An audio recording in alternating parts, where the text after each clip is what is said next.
Okay, so today we're doing a deep dive into something that I think a lot of our listeners are going to relate to, women's health, specifically looking at what happens as we hit our 40s and beyond. We've all got those friends who are starting to go through, uh, some changes, and there's a lot of information out there. Yeah, absolutely. It can be overwhelming to sort through everything. Right. Yeah. And you've been kind enough to share some really comprehensive materials on this topic. And I think the mission here is really to give our listeners the most important things to be thinking about, right? Yeah, definitely. Because it's not just about knowing, what could happen. It's about being proactive about your health at this stage. And that's kind of our goal with this deep dive to equip you with the information you need to make those choices. Yeah. Exactly. Exactly. So I guess let's just jump right in. One of the big things that comes up for women in this age group, of course, is perimenopause. Right. Right. It's kind of this a big mystery for a lot of people. They don't really maybe haven't talked to their moms about it or whatever. So, what should women be aware of as they're kind of moving into this phase of life? Yeah, so perimenopause it's basically the transitional period leading up to menopause. So think of it as, it's not an overnight switch, it's a gradual process. And during this time, your hormone levels start to fluctuate. And that's really the key thing here. These hormonal shifts, particularly estrogen going up and down, they can cause all sorts of symptoms like hot flashes. Have you ever had a hot flash? I have not personally. Oh, okay. Well, I have. I'm sure it's coming. Yeah. Yeah. And irregular periods. So, things kind of change there. Mood swings can happen, sleep disturbances. But I think the important thing to remember is, these symptoms are common, but they're not something you just have to grin and bear it through. There are things you can do to manage them. Absolutely. And it sounds like one of the kind of cascading effects of those changing hormone levels is on our bones. Exactly. Bone health is really important. And after menopause, because of that decline in estrogen, you can start to lose bone density faster, which means your bones become more fragile, more prone to fractures. And that's when we start talking about osteoporosis. So prevention is really key here, making sure you're getting enough calcium and vitamin D. Maybe talking to your doctor about a bone density scan if you have any risk factors. Yeah, that makes sense. Now, I don't know, maybe when we think about women in their 40s, heart health might not be the first thing that comes to mind, but is that something that starts to become more of a concern? Yeah, it's interesting because when women are younger, estrogen actually offers some protection against heart disease. But as you go through menopause and those levels drop, that protection goes down too. So it's a time when, really focusing on things like blood pressure, cholesterol levels, knowing your family history, that becomes even more important. And of course, lifestyle choices play a huge role. Like, are you eating a healthy diet?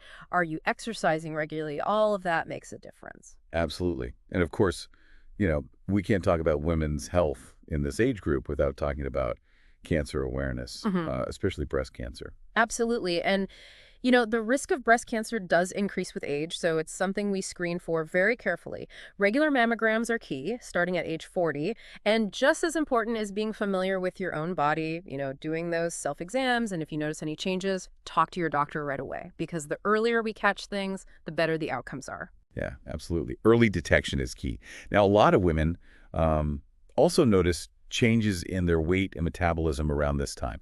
Is that connected to all of these hormonal changes? Yeah, absolutely. So the hormonal shifts we've been talking about, they can definitely impact your metabolism, and your metabolism naturally slows down as you age anyway.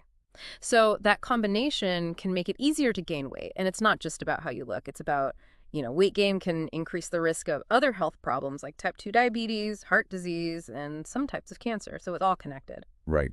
And speaking of diabetes, I know that that's another one that the risk seems to go up as we get older. Yes, definitely. Type 2 diabetes becomes more common, especially if you have a family history of it or if you're carrying extra weight. So things like, watching your blood sugar, making sure you're getting regular exercise. Those are really important strategies for managing that risk. Okay, so it sounds like, everything's kind of connected, right? I mean, even the thyroid, which I think a lot of people don't necessarily think about, that can play a role too, right? Yeah, that's a good point. Thyroid disorders, both an underactive thyroid, which is hypothyroidism, and an overactive thyroid, hyperthyroidism, they can become more common as women get older. And the symptoms can be kind of sneaky, like you might be more tired than usual. You might have unexplained weight changes, mood swings, things like that. So it's always a good idea to talk to your doctor if you're experiencing anything like that, because a simple blood test can usually diagnose thyroid problems. That makes sense. And I think, we'd be remiss if we didn't talk about mental health because that's such a key part of overall well-being. Yeah. Are there any specific challenges that women in this age group might face? Yeah, and it's a time when women can be more vulnerable to things like depression and anxiety. It could be tied to hormonal changes. It could be life transitions like kids leaving home or just the general stresses of life. And I think the most important thing is to acknowledge those feelings. Don't try to just push them down and don't be afraid to seek help if you need it. There's no shame in talking to a therapist or your doctor. Absolutely. Now, there's another topic that I know can be kind of sensitive, but I think it's really important to talk about, and that's pelvic floor health. Yeah, for sure. So, hormonal changes in childbirth, these can sometimes weaken those pelvic floor muscles, and that can lead to issues like urinary incontinence, which can be really embarrassing. But the good news is there are things you can do about it. Pelvic floor exercises, sometimes called Kegels, this can be really helpful. And there are also lifestyle changes you can make that can improve symptoms. Okay, good. So we've talked about a lot of things, inside the body, but I guess we can't forget about what's happening on the outside, right? Like our skin. What are some of the changes that women might notice in their 40s and beyond? Yeah, so as we age, it's natural for our skin to change. We might see more wrinkles, we might start to get age spots, our skin might feel a little less elastic. And, some of that's genetics, some of it's just the natural aging process. But there are things you can do to support your skin health, like wearing sunscreen every day, that's huge, staying hydrated, and, finding a good skincare routine that works for you. Okay. So for anyone listening, what would you say is the kind of the big takeaway here from all of this? Well, I think the main message is awareness, right? Knowing what potential health shifts can happen, that empowers you to be proactive.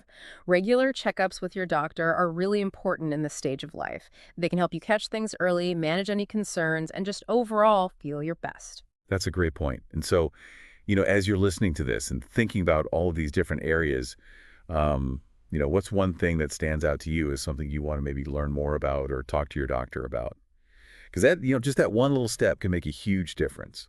And that's really what we hope you take away from this deep dive. Yeah, for sure. Small steps lead to big changes. All right. Exactly. Thanks for joining us. Thanks for having me.